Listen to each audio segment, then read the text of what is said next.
janji adil. Kalian berdua saya dibilang orang terus ya, Mas. Adil. Aku piye iki? Yo yo, sing Loh, nom sing Bapak kuat. sih dibilang anak Adil. biar ini. Yo yo, adil kabeh ampun. Mulai sapu ya. Abang biru lampu disco. Guru dek mikir bojo loro. Bojo sing enak njaluk disayang, sing tuwa jero akeh ditinggal. Amin, bujuk loro. Sirahmu meterai so turu. Ando matresto dek ugo ando mawaktu. Mikir butuhe, Yo. mikir belanjane, anjur saiki bingung atine. Telung dino Tolongan dino bali ning kene.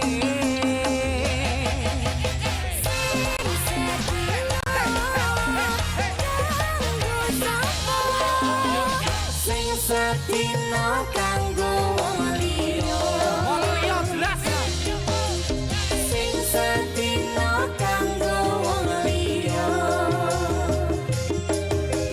Sing sedina kanggo wong liya.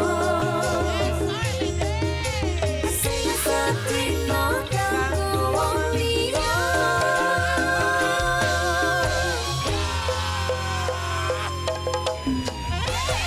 DJ Music. Nusantara Pagi, Pro 4 RRI Makassar.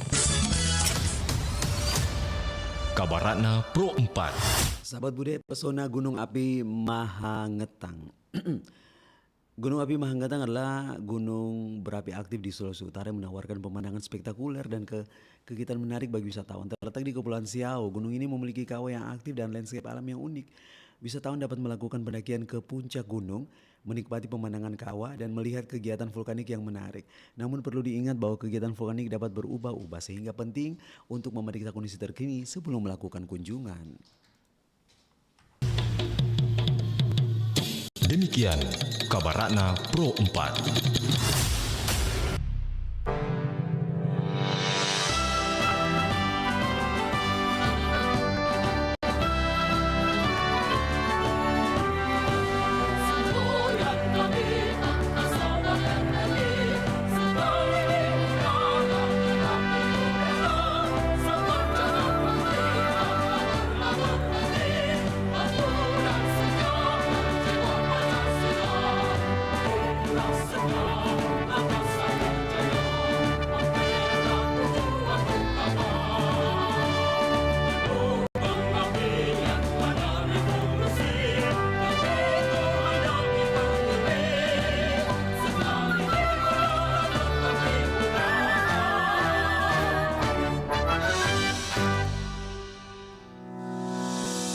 RRI mempersembahkan Kita Indonesia.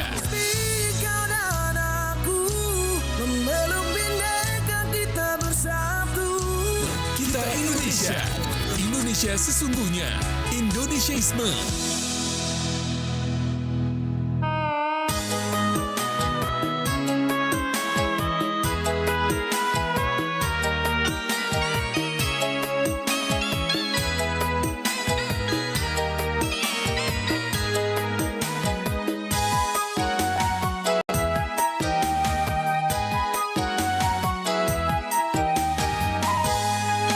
Tunai kalengku kainak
Pabrisian ni nyawaku Ngubokoin ku riati Anjo kanan muriolo Inake jiriatinu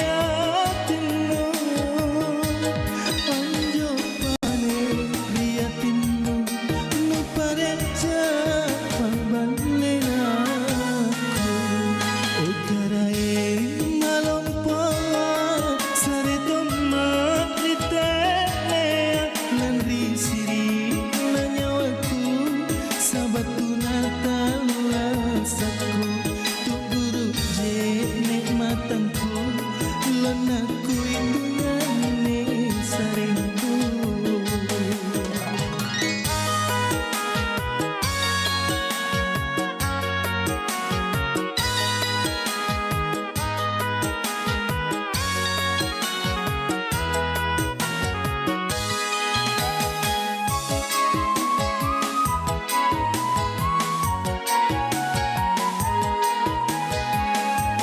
Mengapa kau andi-andi Nan nampak sasak lalang Muasan memang jari Allah Karena inake tu kamase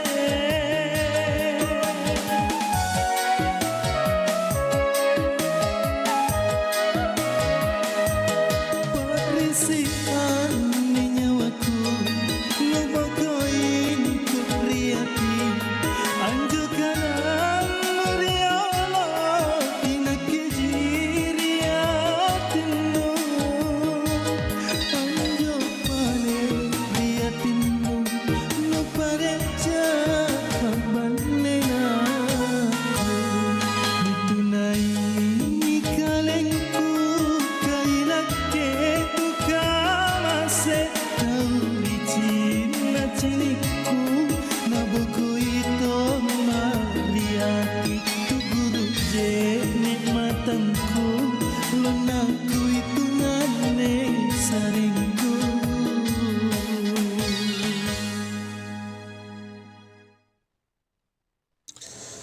Aduh, ternyata nggak bener ya info ini. Mana aku udah share link ke grup lagi. Hapus aja deh. Semoga aja belum ada yang lihat. Kenapa sih? Pagi-pagi udah ribet. Ini nih, tadi aku share link berita ke grup tapi ternyata beritanya hoax. Kan jadi nggak enak. Makanya, kalau mau share berita, cari sumber yang bener dong. Jangan portal sembarangan. Kalau aku sih referensinya ini nih, rri.co.id. Infonya lengkap, ada berita update tentang Jakarta, Nusantara dan dunia. Dan yang terpenting, berita-beritanya dijamin bener dan bukan hoax. Apa tadi? rri.co.id. Wah, iya nih. Lengkap ya infonya. Ada juga berita foto, video, infografis, dan bisa sambil streaming RRI juga. Wah, mantep sih ini. Pokoknya update berita tentang daerah kita yang benar alias anti-hoax ya di rri.co.id. rri.co.id, sumber terpercaya dan teraktual. Oke, 92,5 FM Pro 4 RRI Makassar. Assalamualaikum warahmatullahi wabarakatuh. Selamat siang Sobat Budaya dimanapun Anda berada. Senang sekali untuk siang hari ini kembali lagi saya Dewi Satriani menemani Anda di hari ini dalam program acara kita Obrolan Pelestarian Budaya. Nah Sobat Budaya, tentunya di obrolan pelestarian budaya, alhamdulillah kita sudah kedatangan narasumber kita yang berada di studio sekarang. Beliau adalah dosen prodi manajemen FIB Universitas Muhammadiyah Makassar atau sekretaris GKM. Ada Ibu Dr. Siti Aisyah SEMM CWM. Iya, langsung aja kita menyapa beliau. Iya, assalamualaikum Ibu Dokter. Ya baik, terima kasih. Waalaikumsalam warahmatullahi wabarakatuh. Iya, apa kabar hari ini Bu Dokter? Alhamdulillah sehat ya. Alhamdulillah, terima kasih karena sudah hadir di studio kami dan topik kita kali ini tentang gaya hidup di era digital. Nah, menurut Tak ini Bu, apa saja perubahan paling signifikan dalam gaya hidup masyarakat akibat perkembangan ekonomi digital nih? Oke, baik. Saya sapa dengan Mbak Dewi aja ya. Iya. Oke, ya saya sapa juga dengan pemirsa ya, apa kabar? warga Makassar tentunya ya, Aga Kareba, semoga sehat-sehat semua. Oke, alhamdulillah. Baik, jadi sekarang ini kita pelan-pelan meninggalkan mungkin ya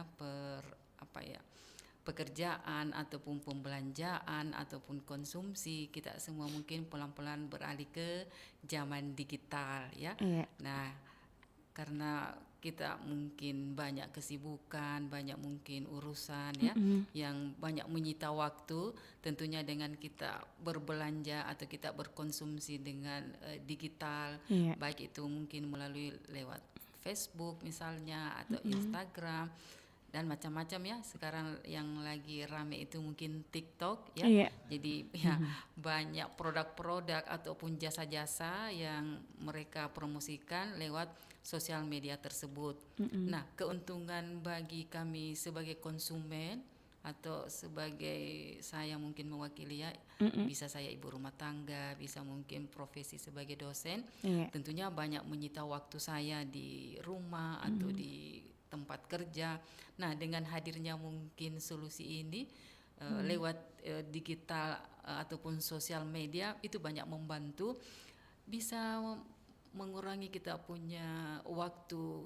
Misalnya kok saya mau ke mall, itu kan menyita waktu Mbak ya, berapa menit atau bahkan sejam pergi dan pulang, itu banyak betul menyita waktu. Nah, dengan hadirnya demikian kita bisa terbantu, bisa kita lebih efisienkan kita punya waktu, dan bagi si penjual lewat sosial media itu lebih irit ya, lebih menghemat biaya misalnya, karena kalau misalnya kita menjual lewat mall atau punya outlet ya, misalnya kita sewa atau kita beli, itu kan hilang semua dengan adanya bantuan sosial media ataupun sistem digital tersebut. Nah, kalau kita melihat demikian berarti kalau saya ambil sedikit ekonominya atau marketingnya, itu kan bisa mengurangi biaya. Nah, harga produk ataupun jasa yang dia lepas bisa lebih tertekan. Kenapa? Karena hilang biaya-biaya biaya transport mungkin, biaya tempat ya. Jadi banyak diuntungkan lah, baik kita sebagai konsumen maupun sebagai produsennya. Jadi dia bisa mungkin untung lumayan tinggi lah ya, karena biaya-biaya tadi itu hilang. Nah, kalau kita sebagai konsumen ya dimudahkan dan ya lancar, mungkin kita punya pekerjaan di rumah beres, pekerjaan di kantor atau di kampus semua terlaksana dengan baik, dan ya konsumsi juga jalan seperti biasa. Saya kira itu mungkin sepintas pengantar tentang bagaimana sih berbelanja dengan smart ya. Dengan smart berarti kita dengan cerdas, sekalipun tidak langsung melihat produknya, tetapi kita sudah mengenal, kita sudah paham bahwa ya produk ini sesuai yang saya inginkan. Saya kira demikian. Oke, nah ini banyak orang kini mencari penghasilan tambahan nih Bu. Bisakah Ibu jelaskan apa saja peluang ekonomi digital yang bisa dijalankan dari rumah? Misalnya dropshipper atau affiliate ya itu marketing. Masanya saya nggak pakai kayak gitu soalnya. Afiliasi gitu. Baik, mungkin saya jelaskan dulu ya.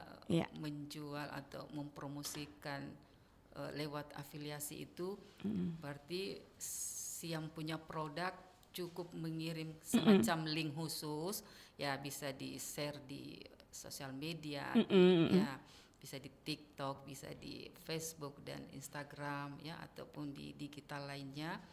Terus ada lagi yang biasa disebut dropshipper, ya kan? Dropshipper. Dropshipper itu kita menjual tapi tidak ada stok di rumah, tidak ada stok mungkin di kantor, tapi cukup kita mungkin menawarkan dengan media-media tertentu. Jadi kayak gambar kita share, video kita share ya, atau semacam konten. Nah, si konsumen atau masyarakat luas ya bisa melihat lewat media tersebut. Terus ada satu lagi mungkin freelance namanya. Nah, ya kan, freelance itu kita menawarkan kita punya kelebihan ya, misalnya bisa mendesain ya kan, bisa sebagai programmer, kalau misalnya dia bisa editor boleh, editor, macam-macam lah. Yang penting kita punya kelebihan dan itu masyarakat luas belum paham, belum tahu. Nah, dengan adanya mungkin media ini, adanya platform tersebut bisa menyebar luas tanpa kita mengeluarkan biaya yang cukup besar, ya kan? Karena kalau pemula kan terkenalnya di modal, ya. Iya, Terkenalnya betul. mungkin belum banyak yang tahu, belum banyak Iya. yang kenal. Dengan Nah. adanya sistem tersebut bisa terbantukan dan bisa menyebar. Oke, seperti itu ya. Ya. Oke. Nah, ini sebagai seorang dosen manajemen nih, Bu. Bagaimana Ibu melihat tren perubahan perilaku berbelanja dari luring atau pasar atau mall ke daring begitu? Silakan, Bu. Oke, baik. Jadi tadi sepintas saya sudah ungkapkan bahwa dengan hadirnya sistem promosi yang tanpa menggunakan tempat, tanpa menggunakan misalnya fasilitas-fasilitas lain, tapi bisa menyebar kita punya informasi bahwa saya punya produk demikian, saya punya jasa, atau sekalipun misalnya kita dari rumah saja atau dari tempat kantor misalnya, ya kita bisa menyebarkan, kita bisa bekerja tanpa mengganggu aktivitas yang semula ada. Jadi kalau misalnya ada yang punya waktu luang tapi mau menambah dia punya penghasilan atau cuan, ataupun misalnya pemula misalnya, ya kan, bagaimana saya mau bikin bisnis tapi kendala dengan modal, kendala misalnya dengan tempat dan seterusnya. Nah, dengan hadirnya mungkin sistem digital ini dan sosial media ini banyak terbantu dengan usaha-usaha pemula tersebut.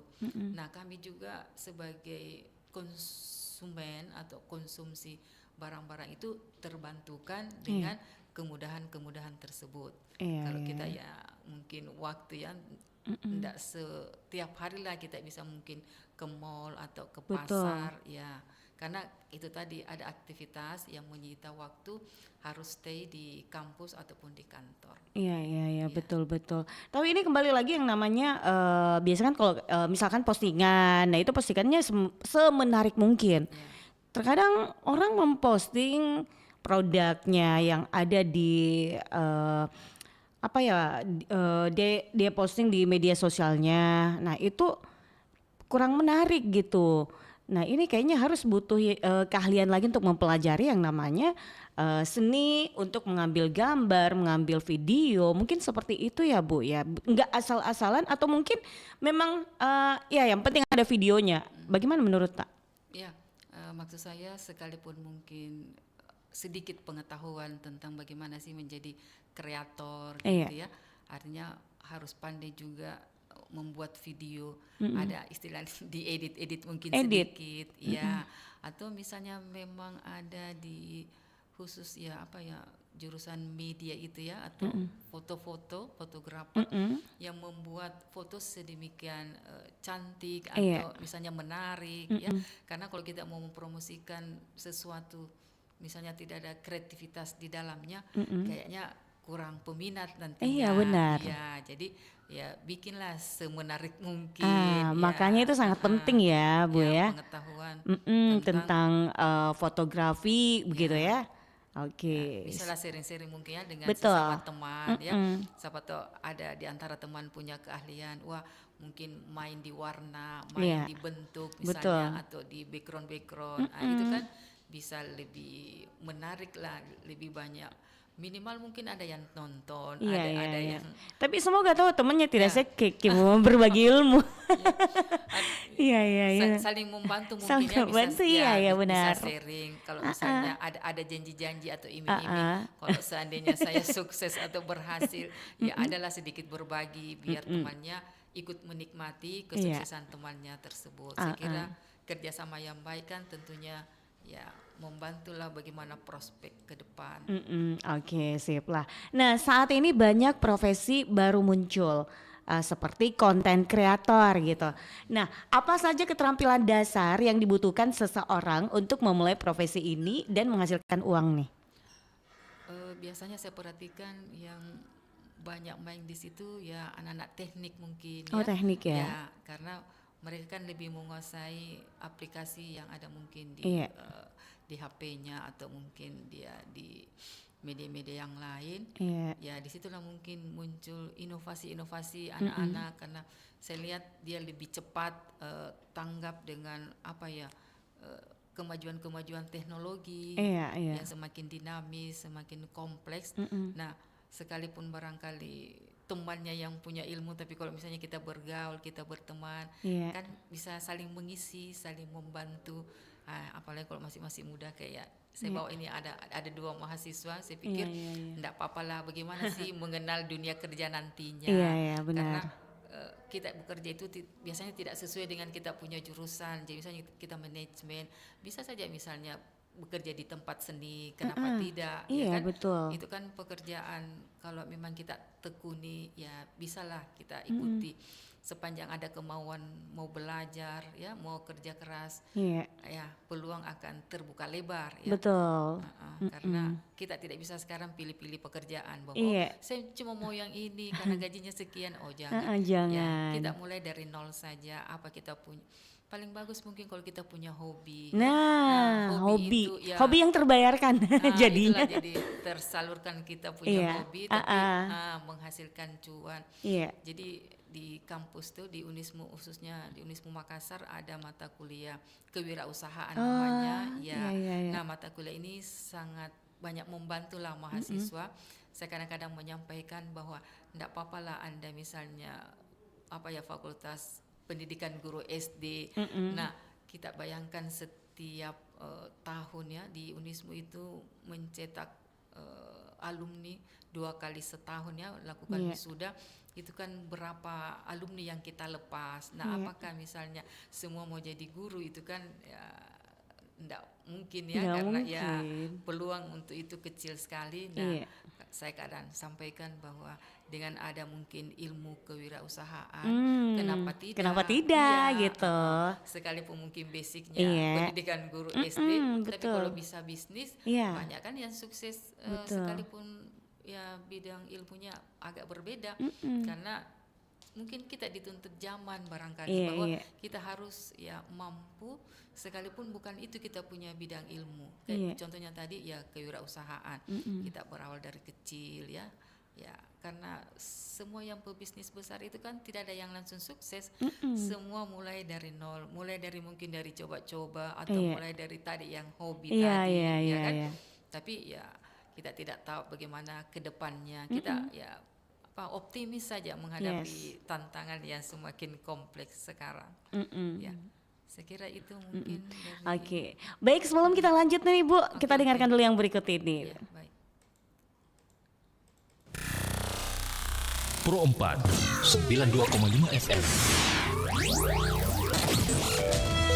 Suara Budaya Sulawesi Selatan.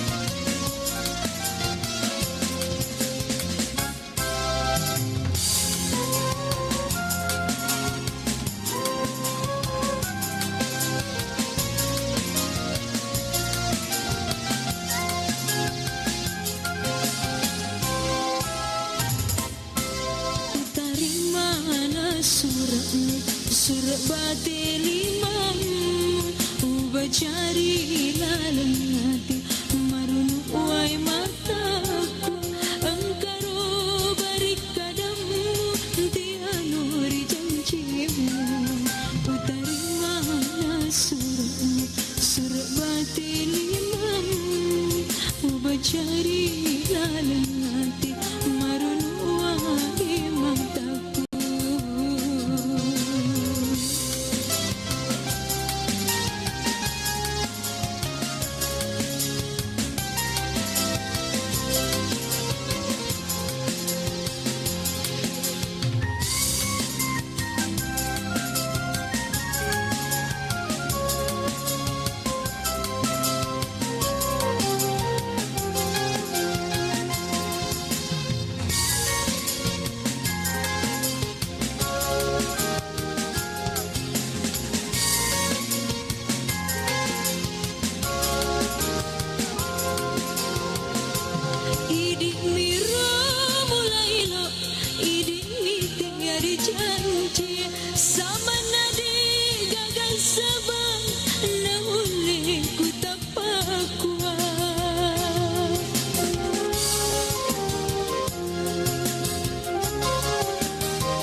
sabara makutosi hawereku ulolongan rilino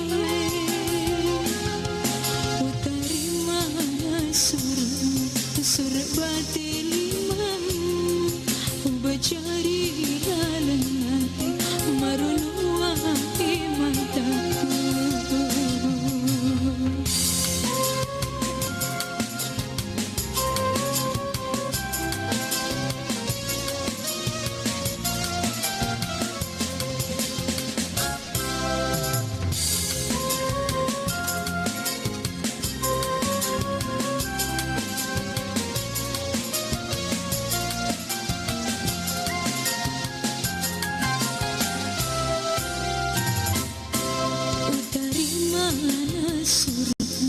Surat batilimam ubacari dalam hati marunuai mataku angkaro barikanamu tiano janjimu utari mana surat batilimam ubacari dalam hati marunuai mataku.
Komenku di postingan trending itu disukai banyak orang.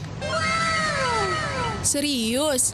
Tapi nggak takut nyakitin perasaan orang lain? Tapi kamu udah lihat belum? Komentar kamu tuh di screenshot. Dan sekarang kamu viral di Twitter. Banyak yang bilang itu nyinyir dan kurang sopan.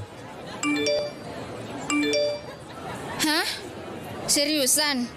Aku cuma ikut tren. Semua orang juga ikut komen pedas kok. Tapi kamu kan bukan semua orang. Dan kita tetap punya pilihan buat nggak nyakitin orang lain. Meskipun cuma lewat komentar aja. Padahal etika itu berlaku dimanapun juga.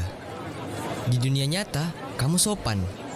Tapi di dunia maya kamu lupa jaga sikap. Aku nggak mikir sejauh itu. Aku cuman iseng. Nggak nyangka bisa melukai perasaan orang lain. Nggak ada kata terlambat buat memperbaiki. Kamu bisa minta maaf, lalu tunjukkan perubahan lewat postingan yang lebih bijak dan positif. Ruang digital bukan tempat tanpa batas. Satu komentar bisa jadi candaan atau jadi luka yang nggak kelihatan. Karena etika tak berhenti di dunia nyata.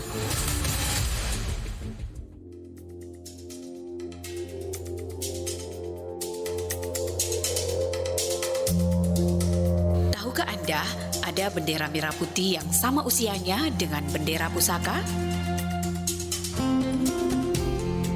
Bendera ini ada di Taulumbis, Kabupaten Nunukan, Kalimantan Utara, yang disimpan oleh Bulang, cucu dari Kepala Adat Besar Lumbis Hulu, Udan Sokong.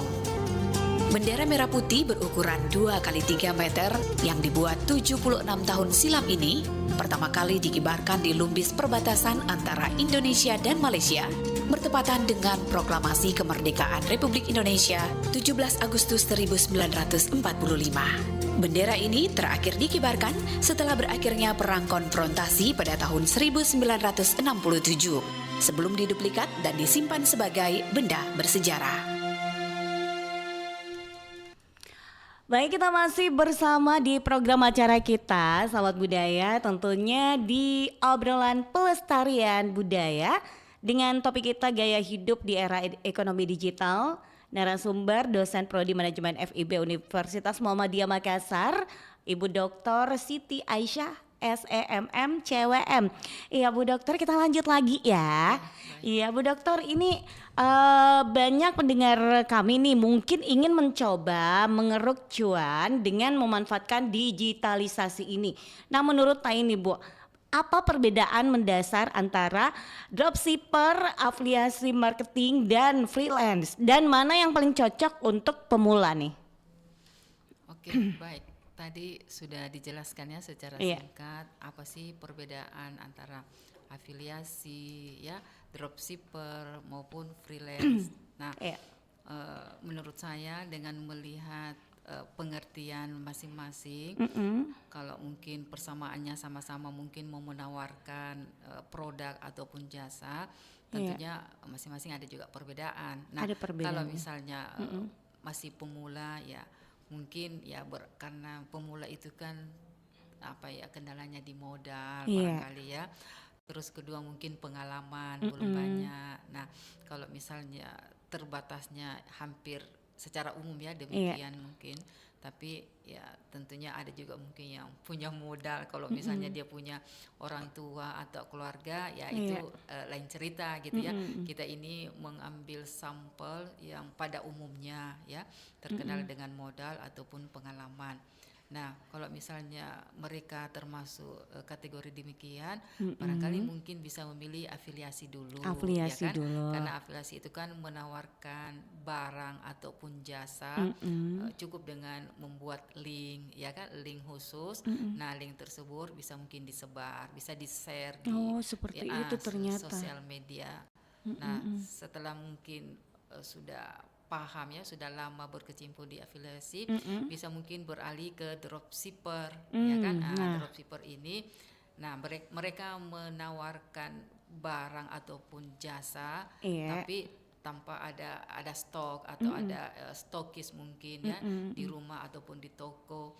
Mereka cuma membantu apa ya men-share bahwa ada barang demikian, ada jasa mudah begini ya. Tentunya pengalaman paling pahit itu kita sudah sarjana tapi belum mendapatkan pekerjaan di rumah, di orang tua itu selalu dianggap bahwa masa kau sarjana tidak bisa mendapatkan pekerjaan. Nah, untuk menunggu waktu dan mengisi mungkin kekosongan lowong waktu ya marilah bergabung di afiliasi atau dropshipper.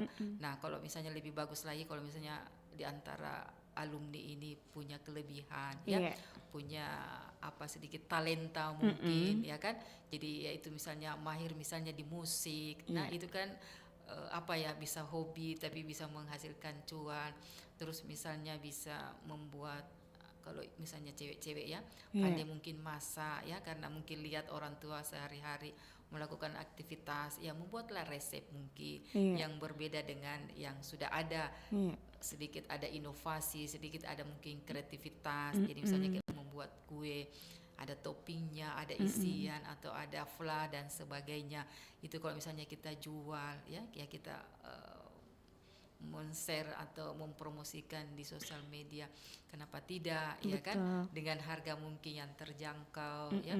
Ada lagi mungkin servis yang ditawarkan bahwa saya punya varian kue ini higienis atau healthy misalnya, atau misalnya ada apa ya konsumen yang punya pantangan-pantangan. Nah, kue ini bisa solusinya. Jadi di samping mungkin jadi cemilan tapi jadi buat obat juga. Kenapa?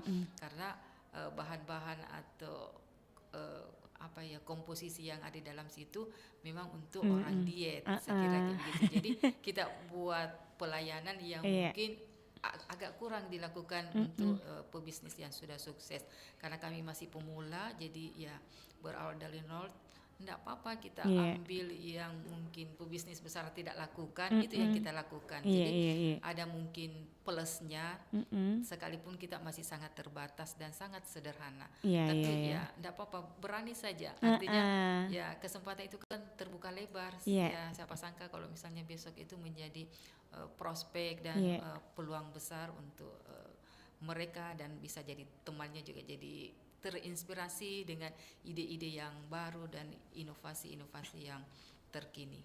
Saya kira itu.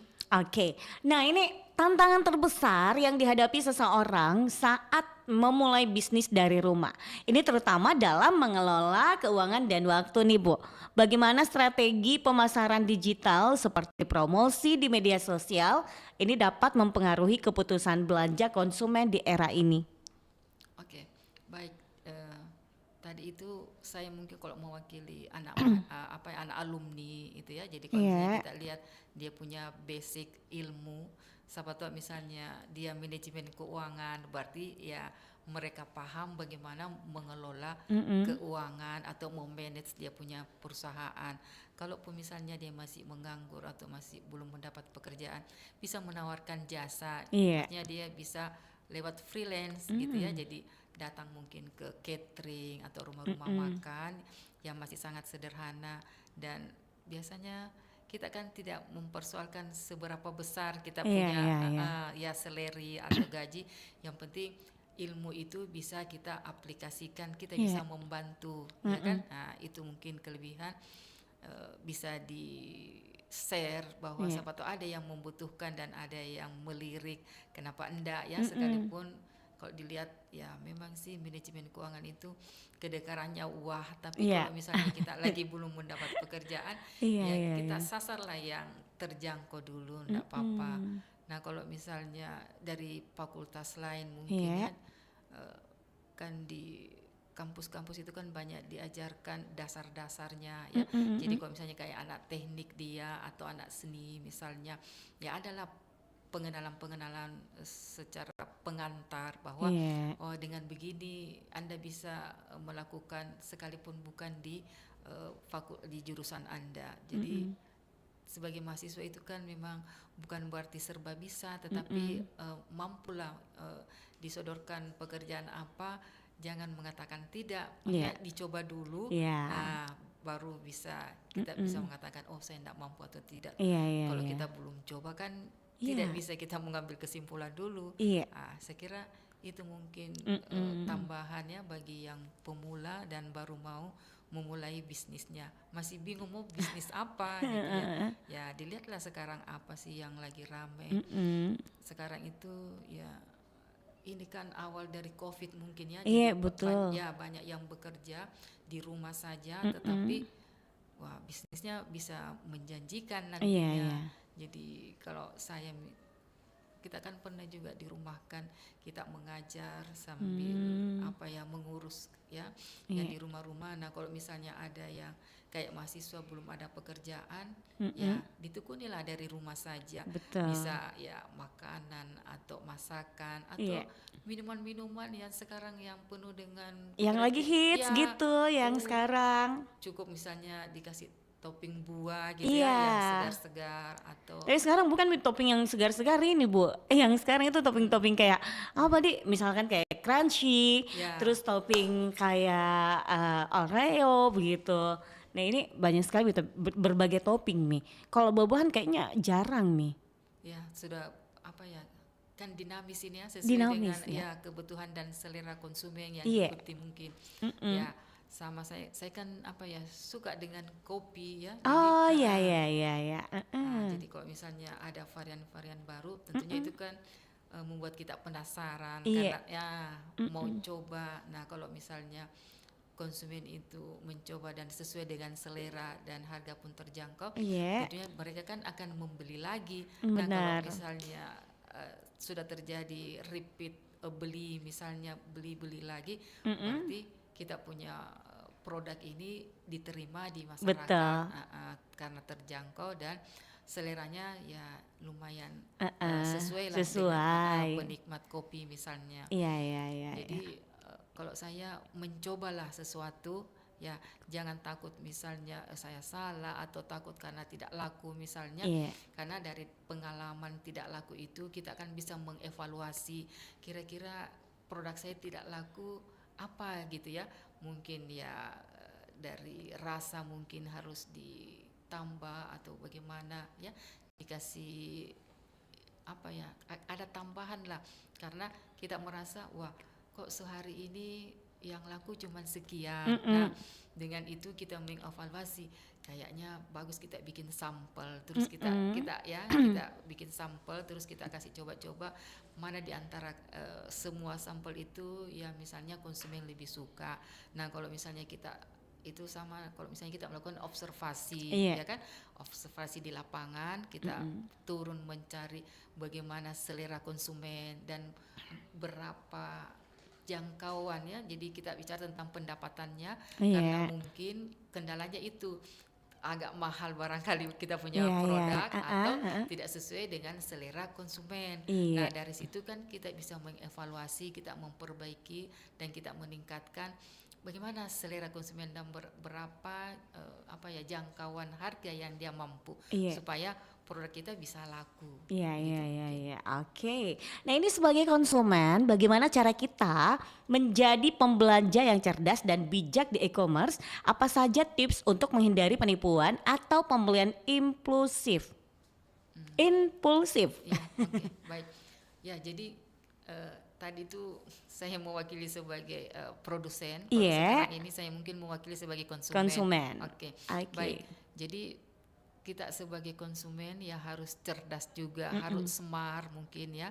Jadi artinya kita dalam berbelanja online misalnya, kan biasanya orang mempromosikan itu ada istilah bahwa tidak seindah warna aslinya. Benar. Gitu kan. Nah, tidak sesuai.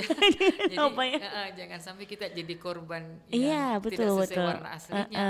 Jadi misalnya foto atau video yang mereka share itu, wah menarik warnanya misalnya ya, kalau misalnya dari segi makanan menggugah selera, tapi tiba-tiba kita sudah order, kita sudah pesan, kita kecewa dengan yang barang yang kita beli misalnya. Betul.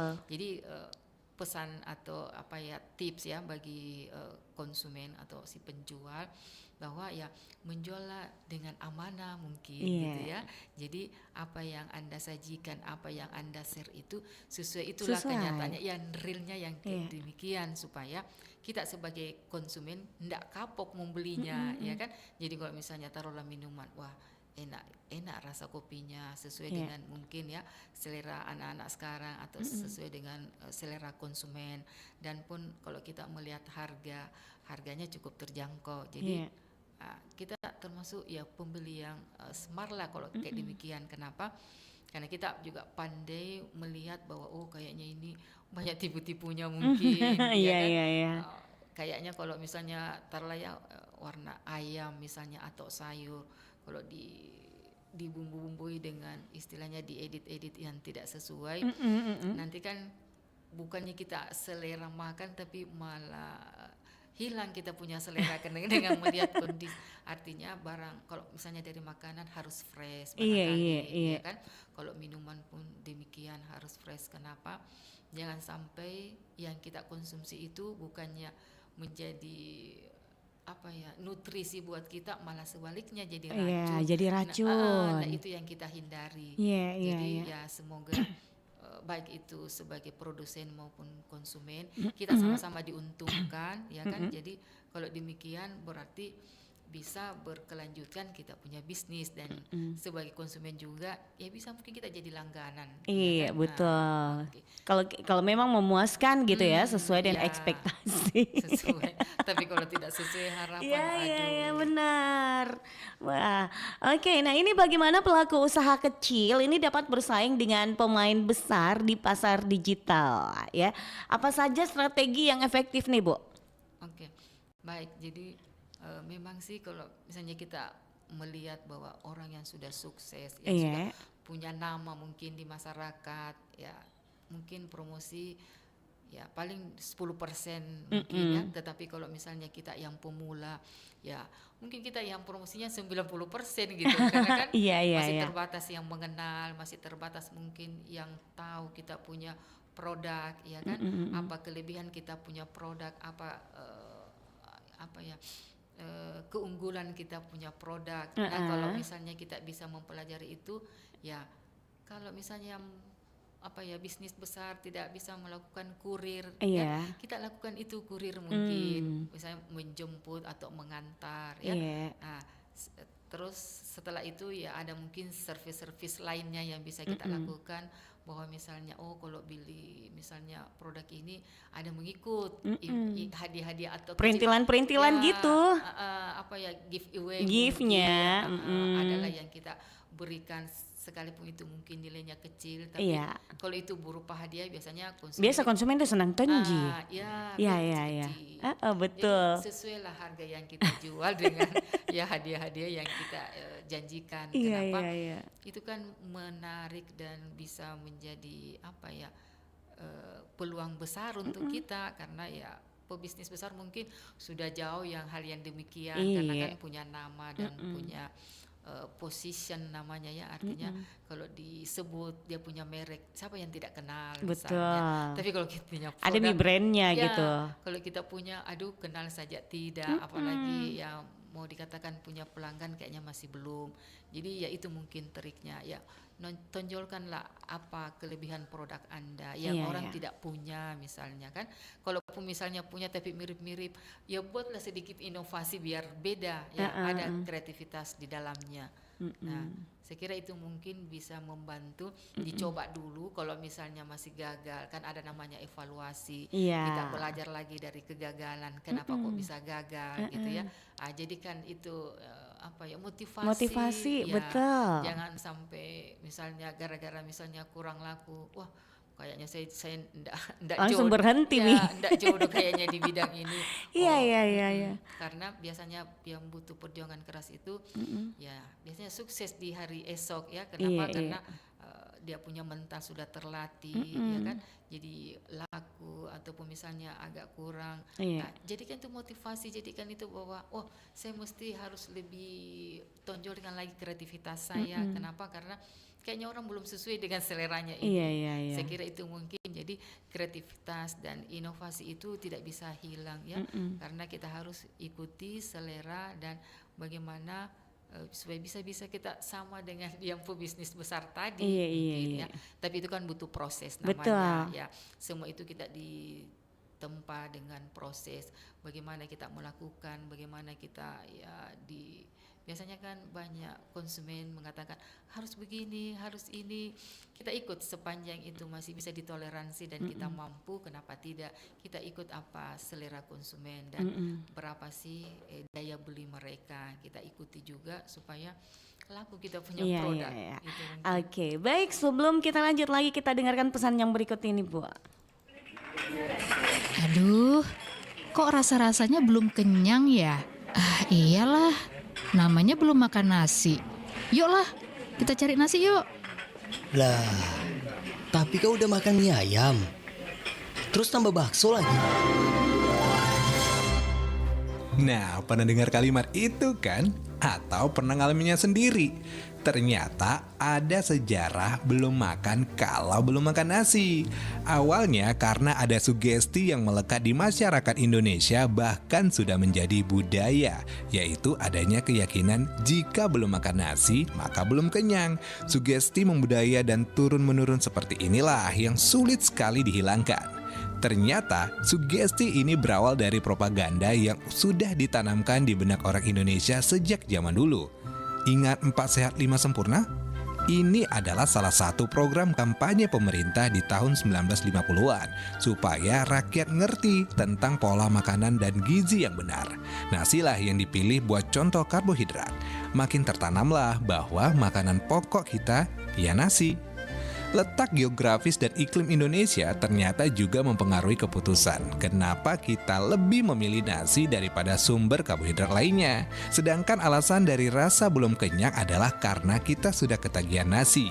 Ya, ternyata kandungan yang dimiliki beras bisa sekali membuat orang ketagihan. Nah, sekarang sudah tahu kan? Masih lapar? Ya udah, makan sana.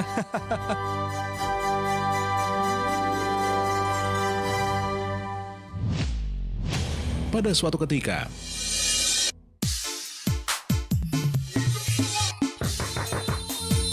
ya, masuk. Pak, tolong dong musiknya dikecilin. Besok saya masuk pagi nih, Pak. Ya suka-suka saya. Wong saya nyetel di rumah saya sendiri. Kalau nggak mau dengar ya pakai headset sana, kamu. beberapa hari kemudian.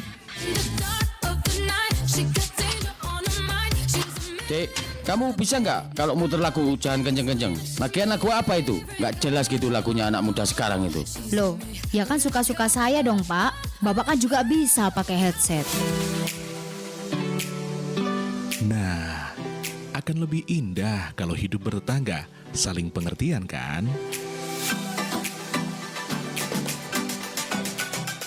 Oke, kita masih di obrolan pelestarian budaya kita. Dan baik Bu Dokter, kita lanjut lagi ya Bu Dokter ya.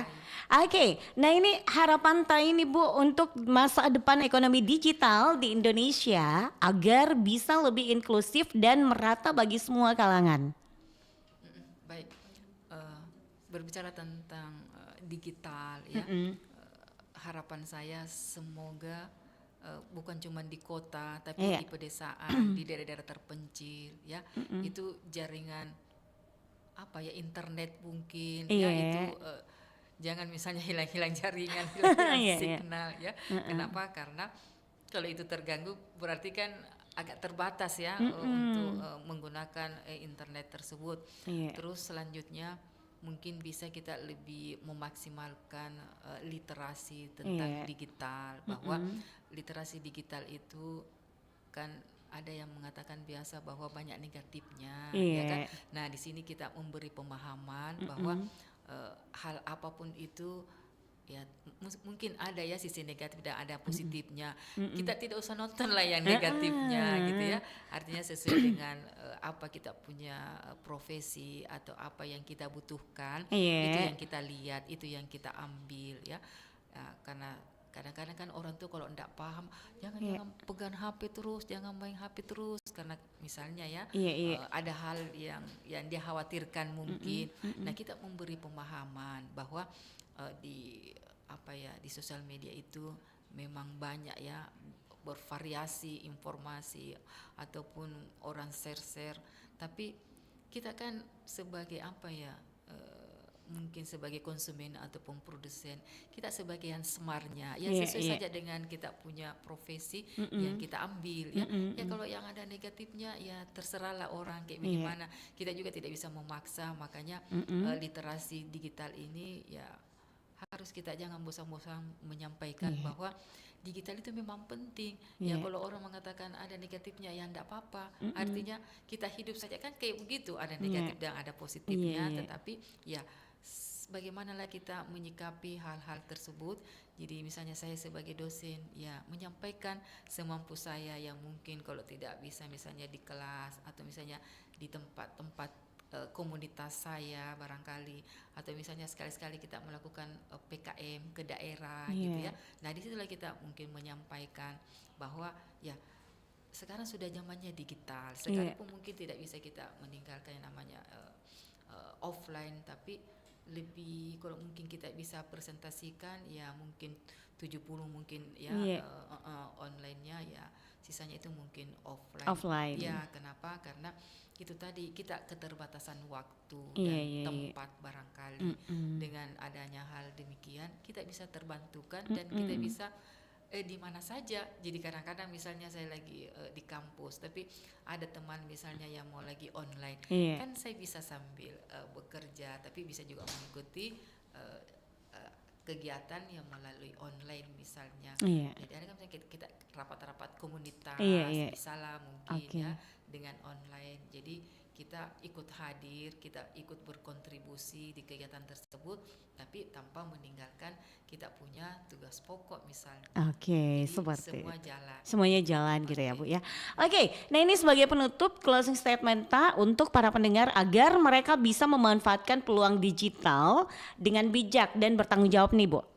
Oke, baik. Jadi apa ya, ilmu digital sekarang ini tentunya kan ada dua, ada sebagai konsumen dan ada sebagai produsen. Oke, ya. Nah, kalau misalnya sebagai produsen, sebagai penjual, ya menjadi produsen yang amanah mungkin gitu ya. Nah, kalau misalnya saya mewakili konsumen, berarti kita menjadilah konsumen yang smart. Ya, artinya bisa kita pandai kita berbelanja sekalipun tidak melihat langsung barangnya, tapi kita tahu bagaimana membeli yang ada. Ya, saya kira itu amanah dan smart. Oke, siap. Baik, terima kasih banyak Ibu Siti Aisyah atas wawasan yang luar biasa hari ini. Semoga obrolan kita menginspirasi lebih banyak orang untuk berani mencoba dan memaksimalkan potensi diri. Sehat selalu, makin sukses selalu untuk Ibu Dokter dan semangat untuk melanjutkan aktivitasnya kembali Bu Dokter. Terima kasih sekali lagi. Assalamualaikum, sampai jumpa. Waalaikumsalam warahmatullahi wabarakatuh.